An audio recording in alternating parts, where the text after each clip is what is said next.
First, we'll do a roll call to establish quorum. Starting. Joe Ali present. Richard Keys present. Vanessa Rossi present. Frank Visconti present. Steve Kenny present. Amy Crouch present. All right. We have a quorum. We need to review the minutes from the last meeting. If anyone has any questions, comments, criticisms.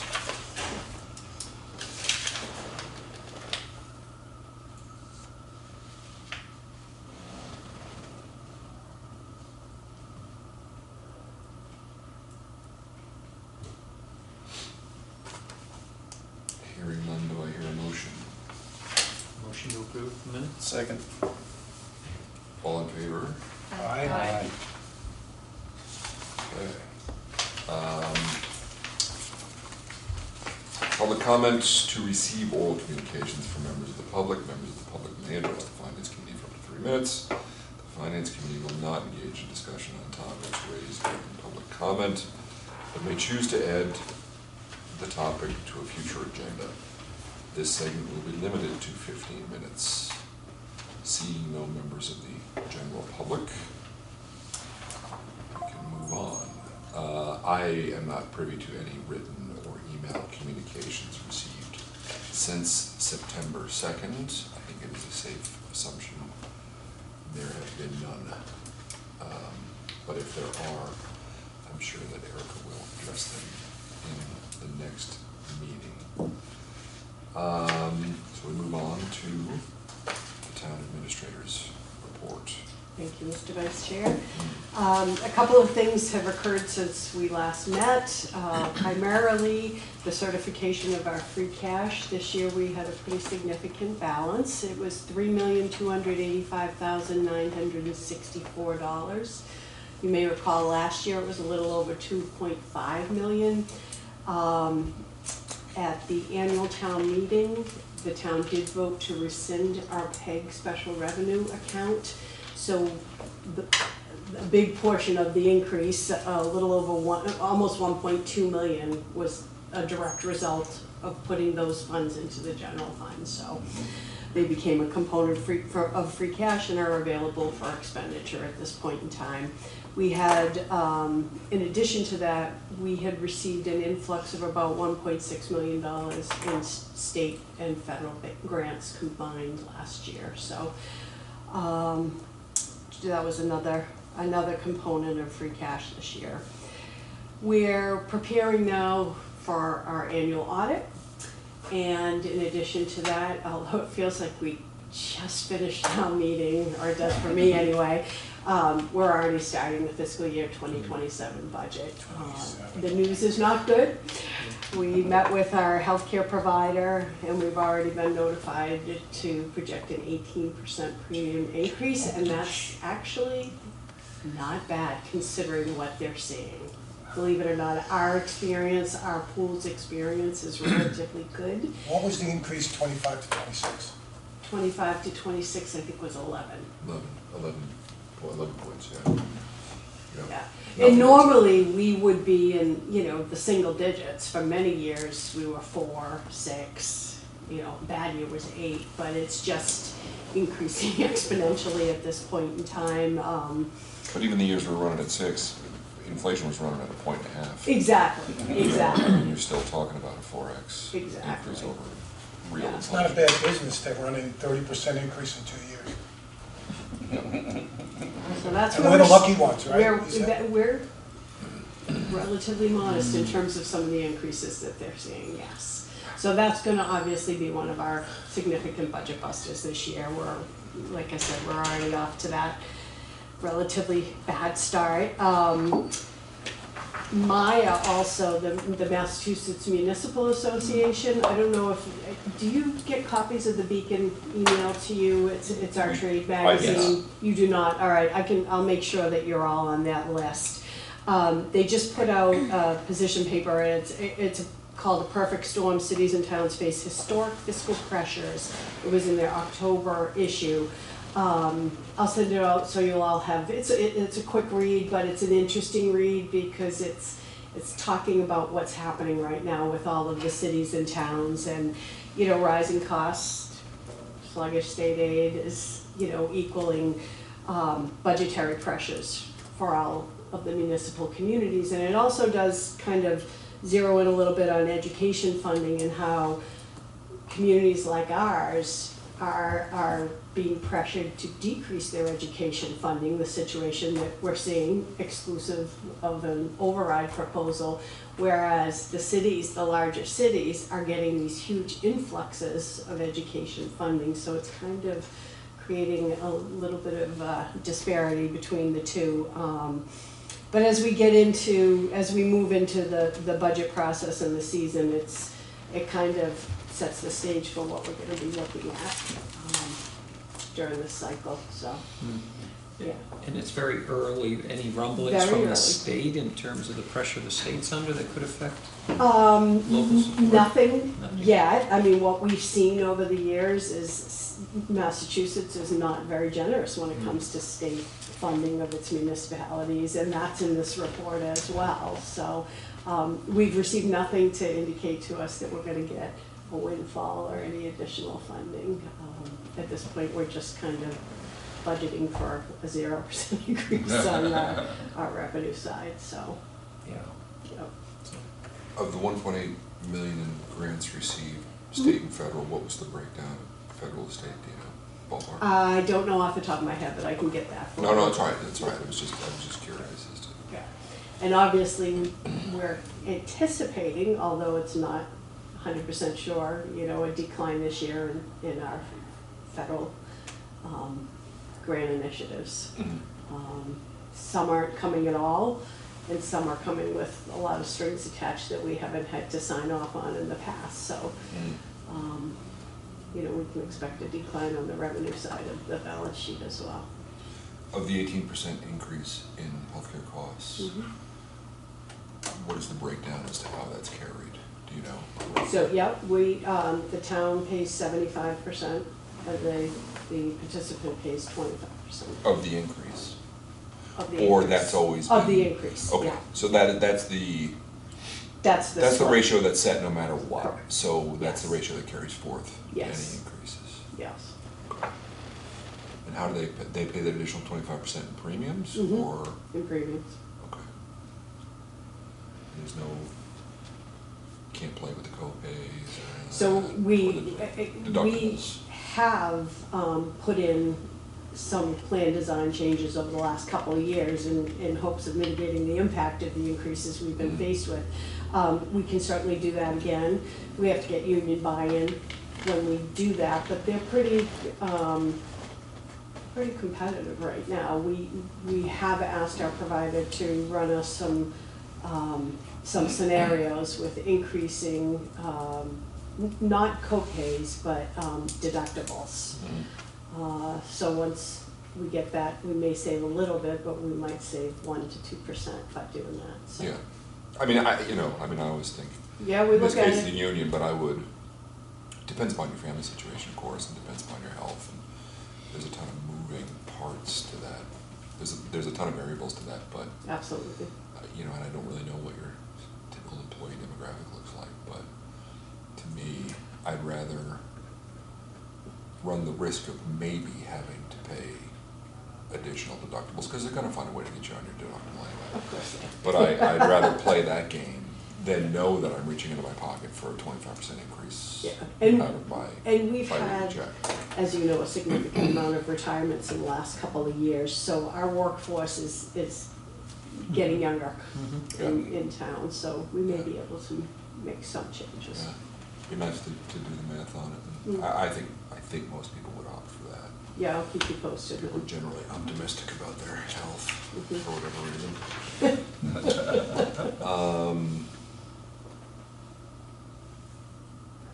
Okay, I was gonna add one thing for Trish.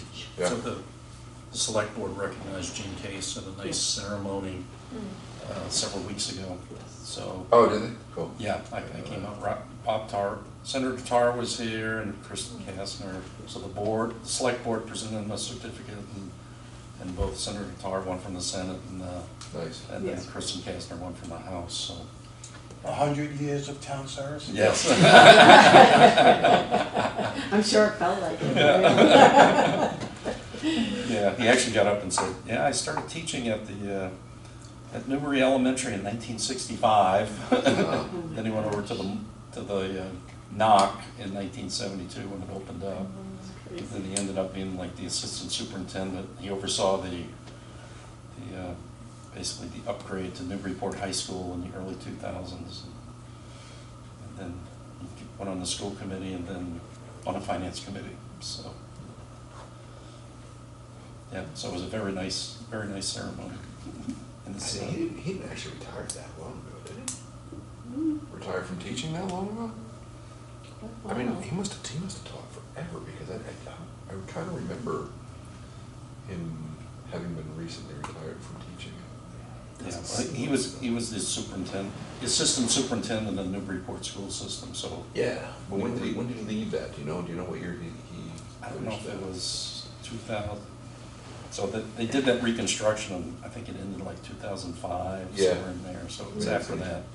Yeah, so he had at least 4 years in the Yeah. school district. Yep. And he survived having Dana Packer as a student. So. Good for him. In 5th grade. I was joking with Dana about that. Yeah. He says, I don't know if he remembers. I said, Dana, he remembered. God remembers everything. All right, so is there anything else No. in relation to that? Okay. Old business, DCC report. So Vanessa and I attended the September meeting. There was not one in October. Yeah. So they gave a general, let's see, we confirmed all the dates that we're meeting. We're meeting this Thursday at the Salisbury Library. It started at 6 o'clock. They want as many members as possible to attend. They're going to do an overview of the Chapter 70, the funding for the schools. So that was a lot of the discussion. General update, so Brian just talked about the school year's kicked off and it feels like it's like pre-COVID, it's back to normal. So he was happy. He's doing some Facebook videos to get information out. He's using the portrait of a learner, and he's got everybody focused on, so last month it was problem solver. So he went and interviewed some teachers at Pine Grove and Newbury Elementary and Salisbury Elementary on what they do for problem solving. And now we just shifted to communications on how, when the Triton was built, the way we communicated and the way we communicate today is totally different. So, but the weekly videos come out on Facebook, and so they're very interesting. And then, so we talked about getting that information out. They also talked about gave us an update on the building project. So, of course, that was our first meeting in September. Yeah. So it was, okay, we got everything in August, we've been accepted to go into Module 2, and now they're Slightly ahead of schedule. ahead of Yeah. schedule, because that was supposed to be a year. It would have been December where they were notified. He did say that the MSBA bumped up the enrollment from 730 to 895, so basically that's the number they're going to use to size the school, 895 students. So they're looking for a program manager, so a project manager, so they think maybe January they'll have that individual identified, and then they're looking at a full design team in early April, and then probably vote on this in either the spring or the fall of 2028. So, and then project completion 2030 to 2031. And then that's when Vanessa's jaw dropped. My daughter might get the last year. It was a long discussion about, probably the most of the bulk of the discussion was about the building project and talking about kind of getting into the nitty gritty of those actual years of construction, because I think there's so many rumors in the community about what's the end date, but also like Brian was talking to, you know, about what the experience would be during those actual construction years in detail, which was really interesting to hear. Right. If all goes well. Yes, so they do have some workshops going on. So I've been subbing out at Triton, so I've been seeing them in the library. So they've met several times. They've got educators, they've got from the history department, from sports, from video, the video tech people, and students, parents, they're all meeting together. What do we want in the school? And then they're writing all of that down. And then they'll have that information, so when the project manager comes, we're not building a school just focused by the architects and the construction people. We get the input from the people who actually will be residing in the building and can make a difference on how the building operates. So it's very interesting just to see it in operation as I'm going from class to class. They're all in that huge library down there. So.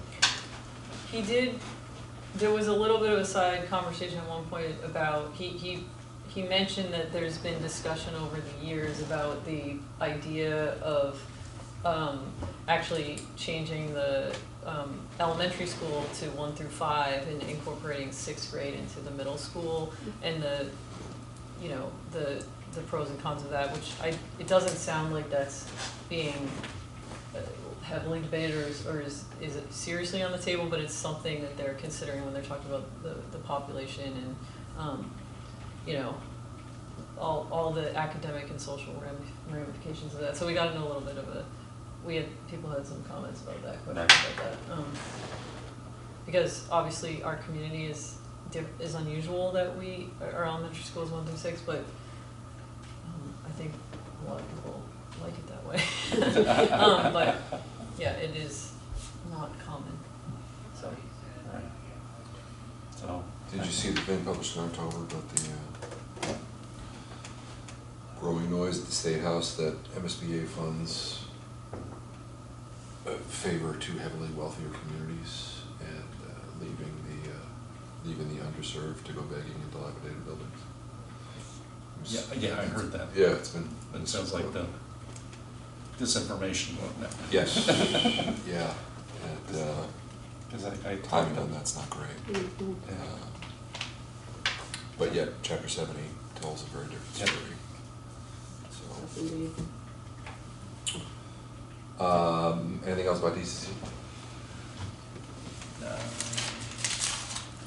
No, I think those were the key events. We met in Raleigh and we had the Salisbury meeting this Thursday. Right. Capital Planning Committee report, is that you, Joe? No. I'm happy to fill you in. Okay. So we haven't really started capital planning. November 1st is when all the requests are due, so they're all coming in now. You know how that works. Yes. So what I'll do is I'll put them all together, and then I get them out to the committee members, and the chair will call a meeting. So we haven't officially started meeting yet for this season. Marshall's still the big boss man? As of right now, once the new committee gets together, they'll form and they will, elect a chair. Don't be late for the meeting, you two. So we haven't, yeah, right. We don't yet. Okay. No. Not recess. He does usually meet in the morning, so Oh, okay. early morning. I don't know if that's easier or harder. Make it work. Okay.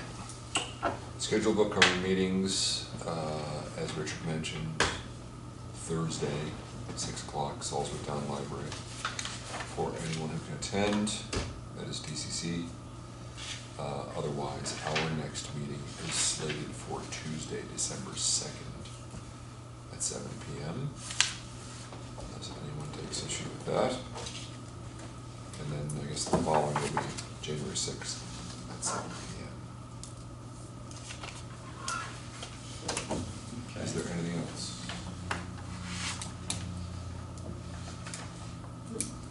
No? Do I hear a motion to adjourn? Motion to adjourn. Second. All in favor? Aye. We are adjourned. Okay.